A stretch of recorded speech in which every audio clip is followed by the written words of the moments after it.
Finally हमारे सारे पुराने ओरिजिनल 6 एवेंजर्स वापस आ रहे हैं एवेंजर्स डूम्सडे में। लेकिन सीक्रेट वर्स में भी तो उनका रिटर्न हो सकता है, एवेंजर्स डूम्सडे ही क्यों? चलिए इन सारे सवालों का जवाब मैं आपको देता हूँ। इससे पहले मैं आपको बताना चाहूँगा आवाज़ की क्वालिटी थोड़ी ख़राब होगी क्योंकि मैं अपने मोबाइल पे रिकॉर्ड कर रहा हूँ, मोबाइल पे एडिट कर रहा हूँ। अभी सेट खरीदने के लिए मेरे पास पैसे नहीं है। आप देख रहे हैं इसका एक्सप्लेनेशन फॉर 89। चलिए मैं आपको एक कमाल की थ्योरी बताता हूँ एवेंजर्स डूम्सडे के बारे में, सारे एवेंजर्स के रिटर्न के लिए। सबसे पहले एवेंजर्स डूम्सडे क्यों? असल में एवेंजर्स डूम्सडे का मतलब ही है एवेंजर्स का अंत। तो दुनिया के सबसे बेहतरीन सुपर हीरोज को मारने के लिए, उनके अंत के लिए उनके अंदर की अच्छाई को खत्म कर दो, जिसकी वजह से वो समाज के लिए नहीं, समाज के खिलाफ काम करेंगे। लेकिन मेकर्स ने इस कॉन्सेप्ट को इंट्रोड्यूस करने के लिए कमाल का तरीका चुना है।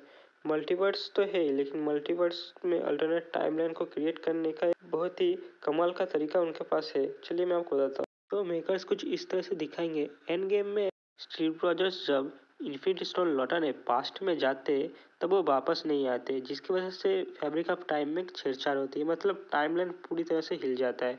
क्योंकि अब टीवीए नहीं है, लोकी मल्टीवर्स का गॉड है, उसके ट्री में हर अल्टरनेट टाइमलाइन एग्जिस्ट कर सकती है।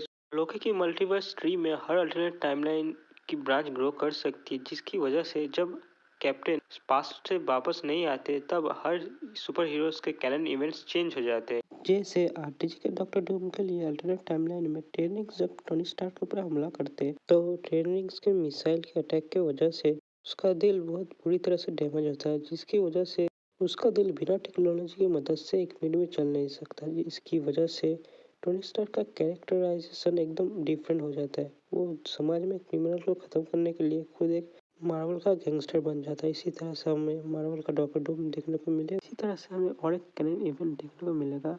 एक अल्टरनेट टाइमलाइन में स्टीव रॉजर्स कैप्टन हाइड्रा बनते हैं कैप्टन अमेरिका की वजह। इस अल्टरनेट टाइमलाइन में स्टीव रॉजर्स समाज से के समाज में बली होकर हाइड्रा के अंडर सुपर सोल्जर सीरम के प्रोग्राम में शामिल होकर एक सुपर सोल्जर बनता है। बाद में वो हाइड्रा को लीड करता है। इसी तरह से हल्क के मोस्ट पावरफुल वेरिएंट मैस्ट्रो के हत्थे चढ़ जाते हैं सारे एवेंजर्स। फिर उनके बाद उन्हें तो यमराज भी नहीं बचा सकता, उन सारे को मार देता है यह हल्क। नाम है मैस्ट्रो। ये भी एवेंजर्स डूम्सडे में आने वाला है, ऐसा एक रूमर है। वीडियो पसंद है तो लाइक एंड सब्सक्राइब जरूर करना।